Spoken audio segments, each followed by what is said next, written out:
이번 주에는 대선 토론과 물가지수 발표가 있었습니다. 이 두 가지가 S&P 500에 어떻게 영향을 미쳤는지 알아보도록 하겠습니다. 주요 지표들의 변화를 보도록 하겠습니다.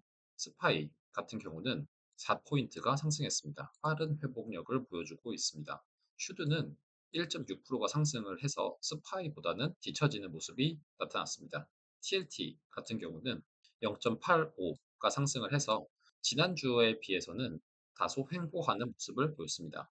금 ETF 같은 경우는 3.49가 올라서 거의 스파이를 쫓아가고 있는 상황입니다. 이번 주에는 소비자 물가지수와 생산자 물가지수 발표가 있었습니다. 소비자 물가지수는 예측치에 부합하였고 생산자 물가지수는 예측치를 상회하는 모습을 보였습니다. 하지만 이 또한 예측치를 크게 벗어나지 않아서 인플레이션이 어느 정도 잡혀가고 있다라는 평가를 받았습니다. 따라서 경기 침체로 가고 있지는 않기 때문에 베이비 컷 0.5포인트 인하 전망이 우세합니다. 하지만 전 뉴욕 연방은행 총재였던 빌 더들리의 발언 0.5포인트 인하도 가능하다라는 발언으로 인해서 다시 큰 폭의 금리 인하 기대감이 커지며 주식시장이 빠르게 상승하는 모습도 나타났습니다. 이번에 진행된 도널드 트럼프와 카말라 해리스의 대선 토론에서 해리스 후보가 더 잘했다라는 평가를 받으며 해리스 수혜주들이 상승하는 모습을 보였습니다. 스파이는 일주일간 쭉 상승하는 모습을 보였고 약 4% 정도가 올랐습니다.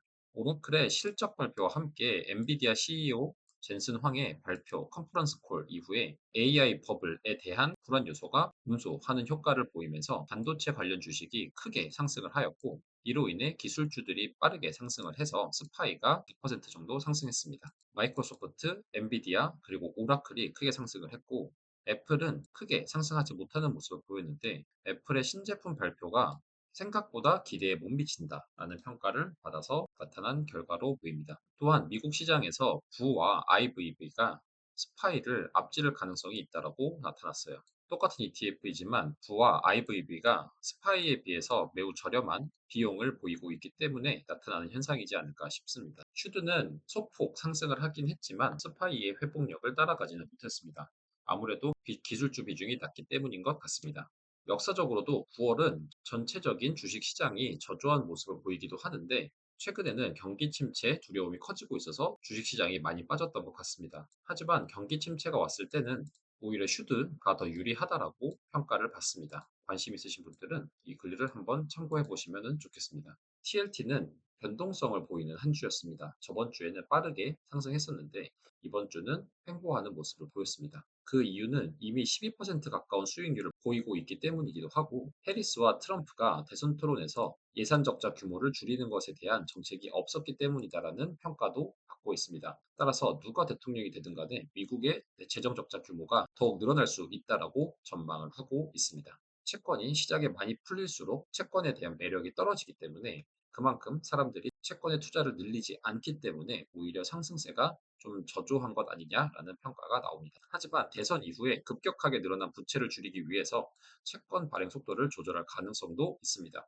채권 ETF는 우상향하는 자산이 아니기 때문에 적절한 비중을 유지하면서 내 수익률을 보완하는 정도로 활용을 하시면 좋을 것 같습니다. 마지막으로 금 ETF를 보도록 하겠습니다. 매일 갭상승을 하는 모습을 보여줬습니다.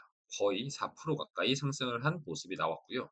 연일 금 가격이 사상 최고치를 갱신하고 있고 이 이유는 안전자산으로 널리 알려진 금에 대한 수요가 늘어나고 있기 때문입니다. 또한 다음 주에는 패드의 금리 인하가 확정적으로 예상이 되고 있어 달러 약세가 더 강하게 나타날 것으로 보기 때문에 금에 대한 수요가 늘어나는 것으로 보입니다.